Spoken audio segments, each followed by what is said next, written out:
Hello students, मैं Anoop sir. आज आप लोगों को क्लास 10th के जियोग्राफी में रिसोर्स एंड डेवलपमेंट लेसन्स का सेकंड लेक्चर लेकर आया हूं। आप फर्स्ट लेक्चर रिसोर्सेस और उनका क्लासिफिकेशन पढ़ चुके हैं। अब आपको पढ़ना है संसाधनों का विकास यानी डेवलपमेंट ऑफ रिसोर्सेस। तो देखिए, डेवलपमेंट ऑफ रिसोर्सेस है क्या कि संसाधन जिस प्रकार से मनुष्य जीवन के लिए आवश्यक है, उसी प्रकार से जीवन की गुणवत्ता बनाए रखना भी एक महत्वपूर्ण कारक है। यानी जिस प्रकार से हमारे जीवन के लिए जो संसाधन है वो अत्यधिक महत्वपूर्ण है, उसी प्रकार से हमारे जीवन की गुणवत्ता को भी बनाए रखना भी बहुत ज़रूरी है। यानी जो हमारी क्वालिटी ऑफ लाइफ है उसकी इम्पोर्टेंस या मेंटेनेंस को बनाए रखना बहुत ज़रूरी है। संसाधन प्रकृति की देन है, यानी ये एक प्रकार से अगर कहें तो ये रिसोर्स नेचुरल प्रोडक्ट हैं और इनका अंधाधुंध उपयोग यानी कि इनडिस्क्रिमिनेटली रूप से इनका उपयोग किया जाना अनेक समस्याएं उत्पन्न करता है। जब हम इनको अंधाधुंध तरीके से उपयोग करते हैं तो कई समस्याएं उत्पन्न होती हैं। जैसे पहला है कुछ व्यक्तियों के लालच व संसाधनों का ह्रास, यानी जो इंडिविजुअल लोग हैं जिनकी कुछ लालच के बस क्या होता है, लैक ऑफ रिसोर्स हो जाता है। सेकंड है संसाधन समाज के कुछ लोगों के हाथों में आने के कारण समाज दो भागों में डिवाइड हो जाता है। यानी जो सोसाइटी है वो 2 पार्ट्स में डिवाइड हो जाती है, एक रिसोर्सफुल यानी कि रिच, एक रिसोर्सलेस यानी कि पुअर।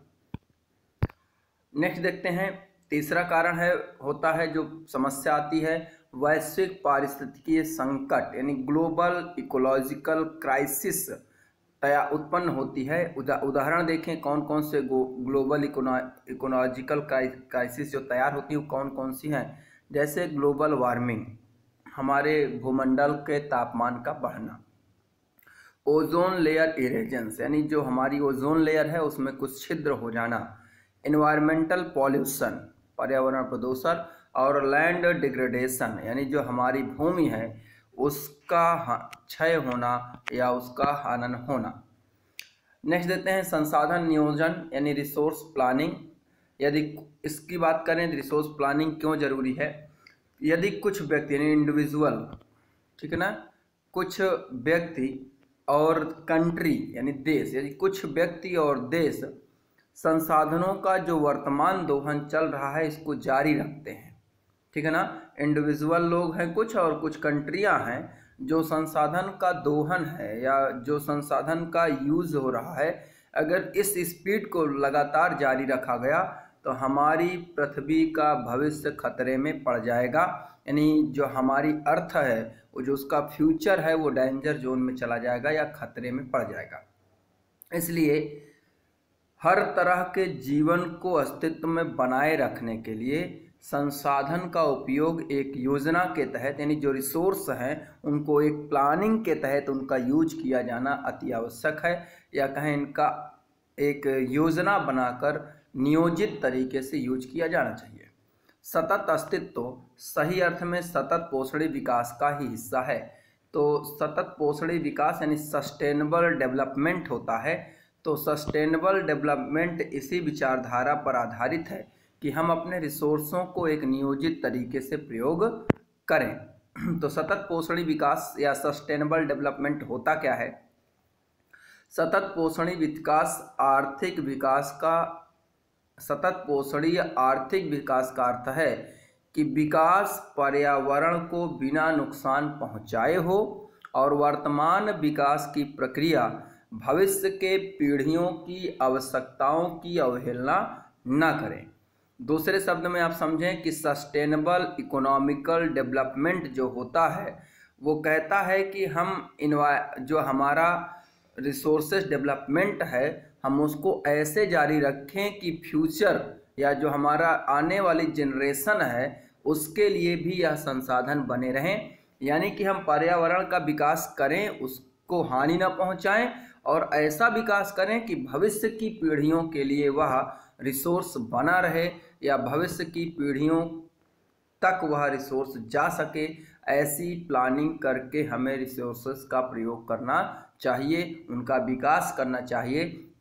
तो सतत पोषण विकास, सस्टेनेबल डेवलपमेंट जब भी पूछा जाए आपको यही बताना है कि विकास को ऐसे हम करेंगे, यानी रिसोर्सेस को ऐसे डेवलप करेंगे कि हमारे इन्वायरमेंट को कोई नुकसान नहीं होगा और जो हमारे रिसोर्स हैं वो हमारे फ्यूचर जनरेशन के लिए सुरक्षित रहेंगे या बचे रहेंगे। नेक्स्ट है संसाधन नियोजन की बात कर रहे हैं, तो कह रहे हैं कि संसाधन नियोजन एक जटिल प्रक्रिया है क्योंकि उसके लिए 3 सोपान हैं, उन सोपानों को फॉलो करना होता है। यानी जो रिसोर्सिंग प्लानिंग है वो एक कॉम्प्लेक्स प्रोसेस है और इसके लिए कुछ स्टेप तय किए गए हैं, उन स्टेप को देखना है। पहला स्टेप है देश के विभिन्न प्रदेशों में संसाधनों की पहचान करना और उनकी गुणवत्ता और उनकी मात्रा का अनुमान लगाना।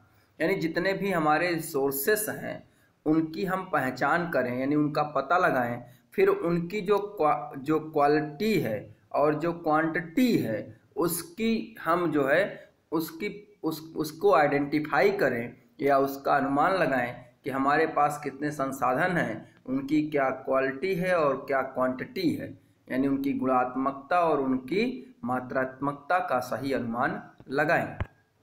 थर्ड नंबर है संसाधन विकास योजनाएं लागू करने के लिए उपयुक्त प्रौद्योगिकी, यानी कि टेक्नोलॉजी, स्किल यानी कौशल और इंस्टीट्यूशन प्लानिंग, संस्थागत नियोजन ढांचा तैयार करना। यानी हमारे संसाधन विकास जो योजनाएं हैं उनको लागू करने के लिए टेक्नोलॉजी, स्किल और इंस्टीट्यूशंस प्लानिंग के तहत एक मजबूत ढांचा तैयार किया जाए।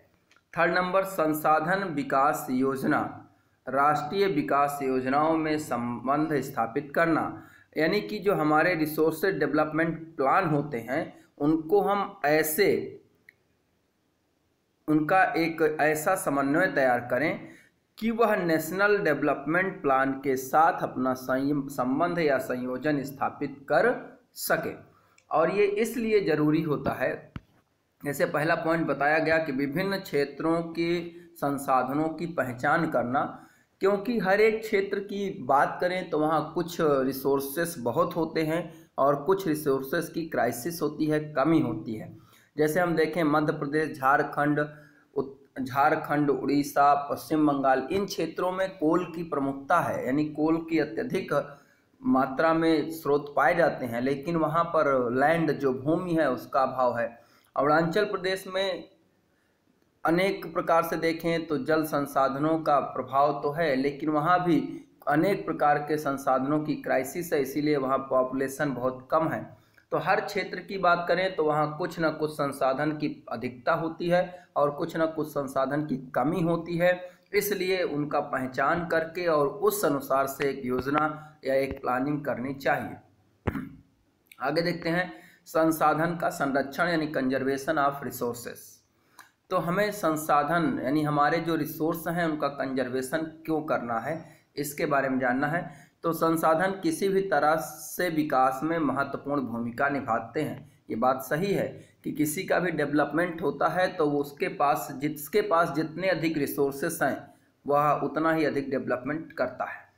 परंतु संसाधनों का विवेकहीन उपयोग या अति उपयोग, ठीक है ना, यानी कि जो हमारे संसाधन हैं उनका हम विवेकहीन तरीके से या अति उपयोग करते हैं तो उसके कारण कई सामाजिक यानी सोशल, आर्थिक यानी इकोनॉमिक और पर्यावरणीय यानी इन्वायरमेंटली प्रॉब्लम तैयार होती हैं।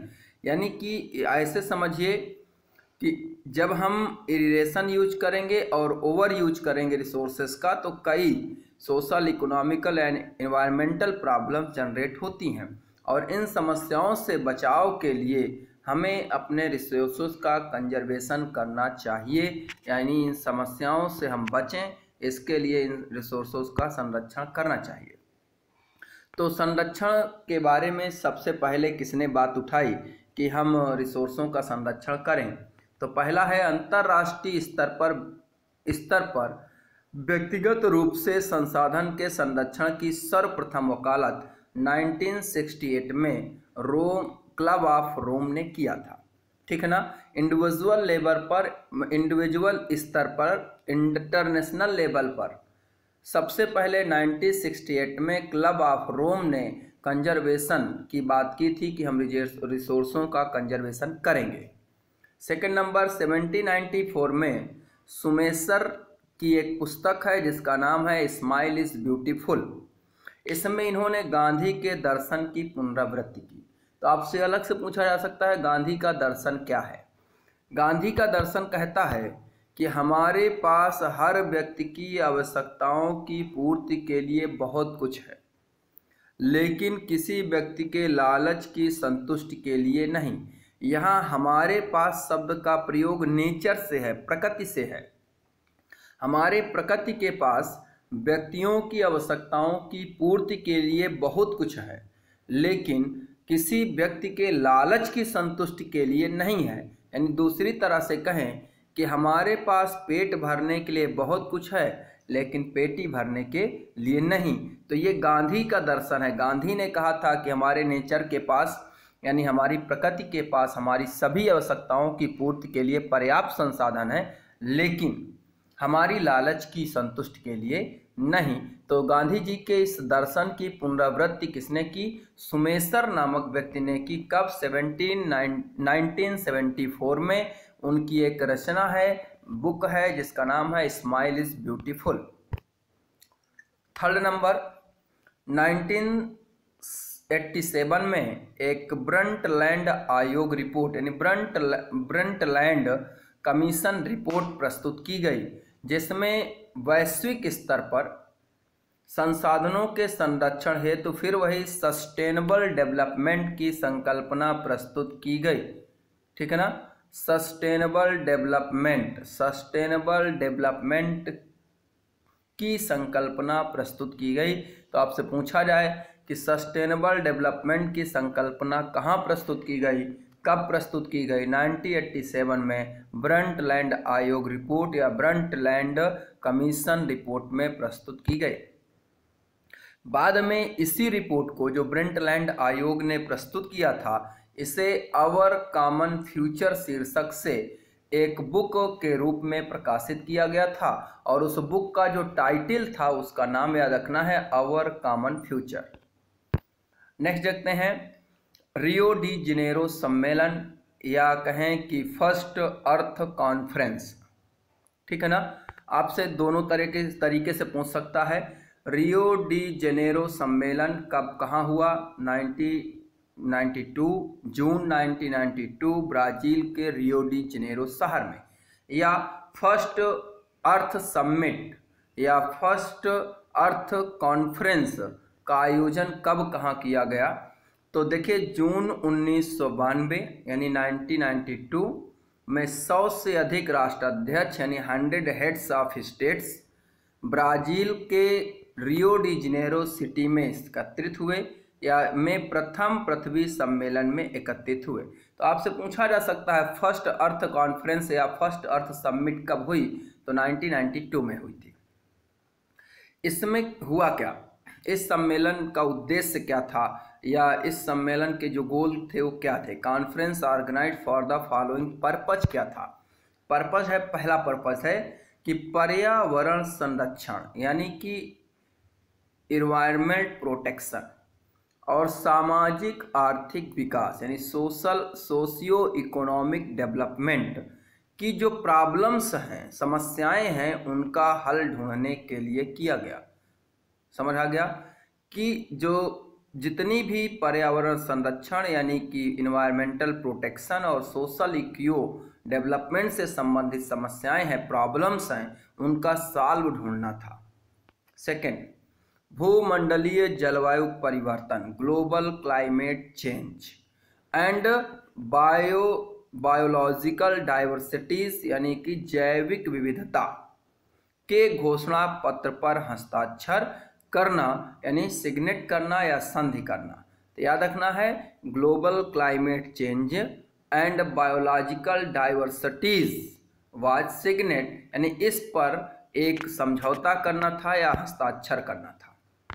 थर्ड नंबर, भूमंडलीय वन सिद्धांत यानी कि प्रिंसिपल ऑफ ग्लोबल फॉरेस्ट पर सहमति जताई गई। और ये भी याद रखना, इसी के तहत कहा गया था किसी भी देश को अपने भूभाग के 33% भूभाग पर वनों का विस्तार किया जाना चाहिए। चौथा है 21वीं सदी यानी कि 21 सेंचुरी में सतत पोषणी विकास यानी सस्टेनेबल डेवलपमेंट के लिए एजेंडा 21 का प्रस्ताव प्रस्तुत किया गया।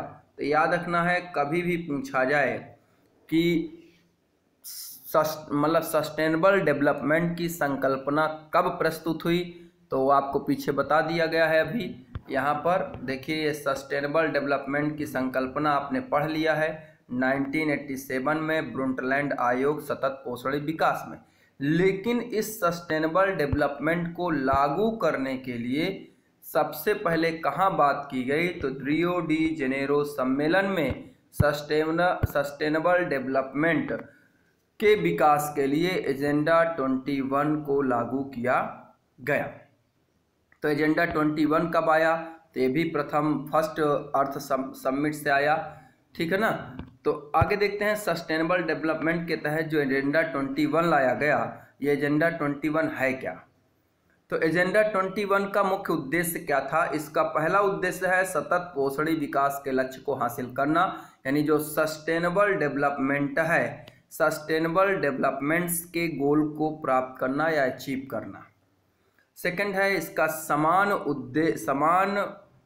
इसका उद्देश्य समान हित, पारस्परिक आवश्यकता और सम्मिलित जिम्मेदारियों के अनुसार विश्व सहयोग के द्वारा पर्यावरण क्षति, गरीबी और रोगों से निपटना था।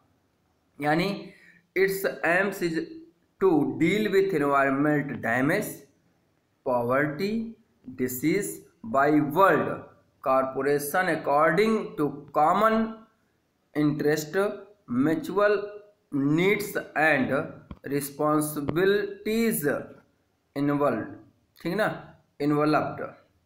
अगला है थर्ड, देखेंगे मुख्य उद्देश्य इसका क्या है। ये सबसे इम्पॉर्टेंट है कि प्रत्येक स्थानीय निकाय यानी जो लोकल बॉडी है वह अपने स्थानीय स्तर पर एजेंडा 21 तैयार करेगा।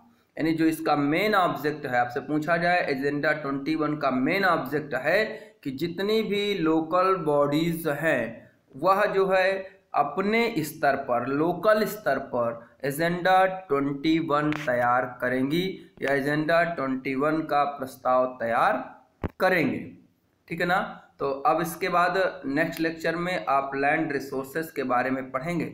ये आज की वीडियो यहीं से समाप्त होती है। आपको वीडियो पसंद आई हो तो उसे लाइक और सब्सक्राइब जरूर करें।